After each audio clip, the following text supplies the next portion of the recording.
What's going on, everybody? Welcome back to another video. Today I'm going to compare my RTX 4090 and my RX 7900 XTX against one another just for fun. We're going to be targeting 4K native and DLSS and FSR as well.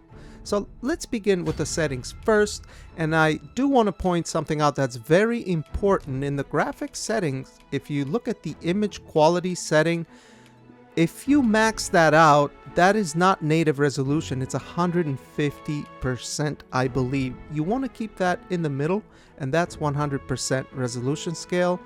I've talked to some people who thought, just like I did, that all the way to the right was 100%. It's not. It's going to make the game a lot more demanding than it actually is. And yeah, so keep that in the middle for 100% resolution scale.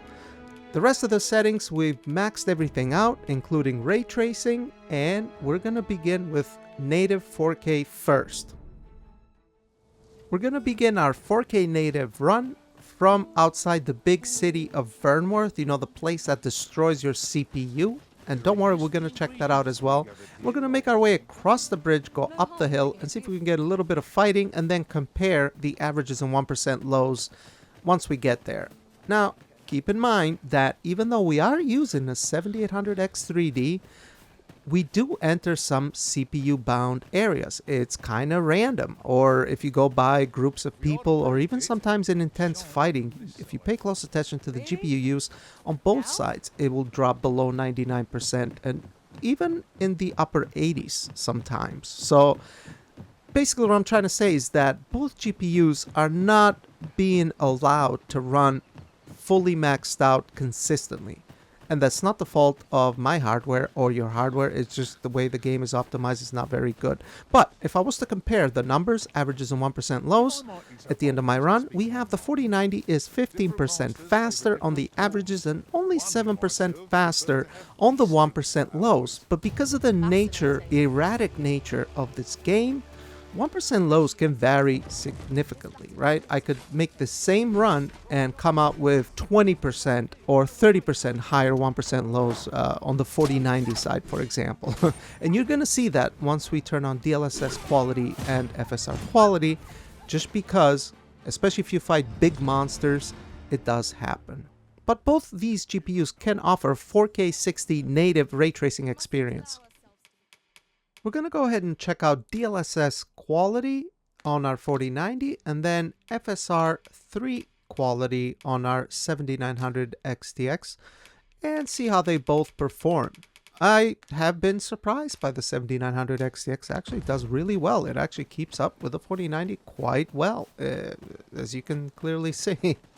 Now, I did go through some of the settings to try to find out which settings are the most costly to the performance, and to no one's surprise, ray tracing is the top one, but it wasn't actually that bad.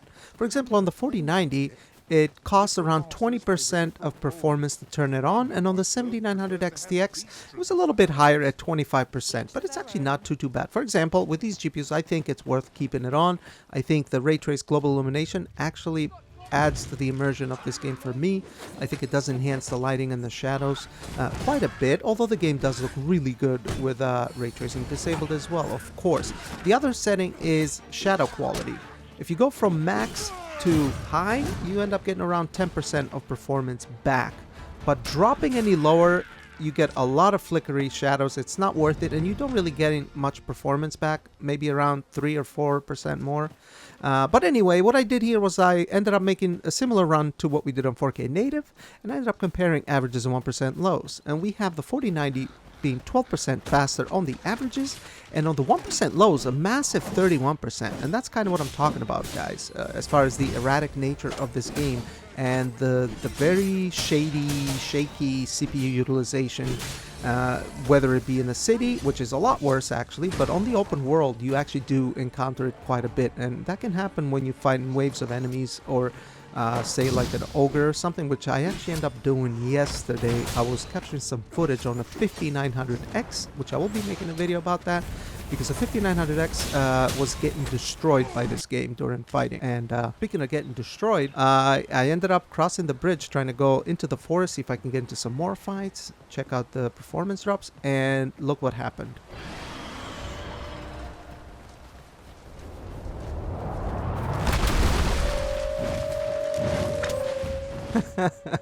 I instinctively ran, as I'm assuming everybody does on their first time, and I had to match it on the 7900 XTX.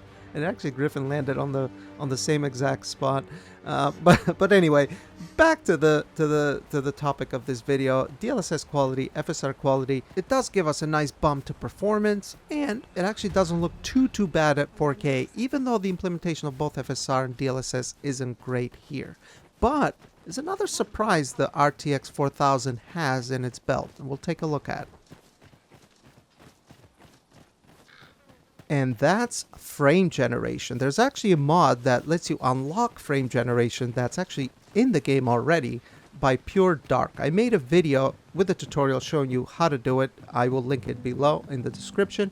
And yeah, as you can clearly see, we went all the way up to 53% faster on the averages and 50% faster on the 1% lows for the 4090 over the 7900 XTX if you enable frame generation on the 4090. Now, I know the 7900 XTX does not have access to FSR3 Frame Gen. Like I said, guys, this is just for fun, just to see how things work in Dragons Dogma 2. I know it's not a fair apples to apples comparison, we all know this. It's just out of curiosity, that's all.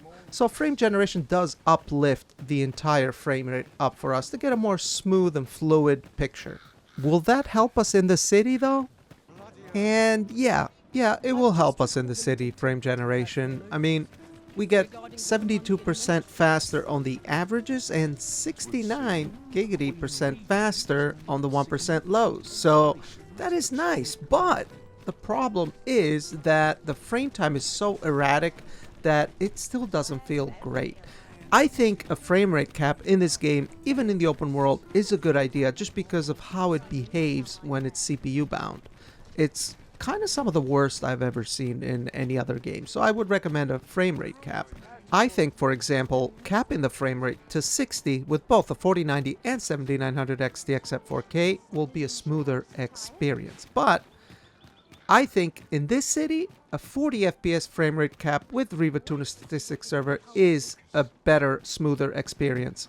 For example, here's a game with a 40 FPS cap, and if you look at the frame times, it's pretty smooth, and it actually feels okay. I get it. It's not 60, it's 40, but it's actually consistent, and in my opinion, feels better than it does with frame generation and DLSS and FSR enabled. So, yeah, guys, this was the comparison I wanted to make for you all, and I don't know, what do you think? Leave your comments below and let me know. And like the video if you liked it, and subscribe for more content. I appreciate you watching the video, and thanks.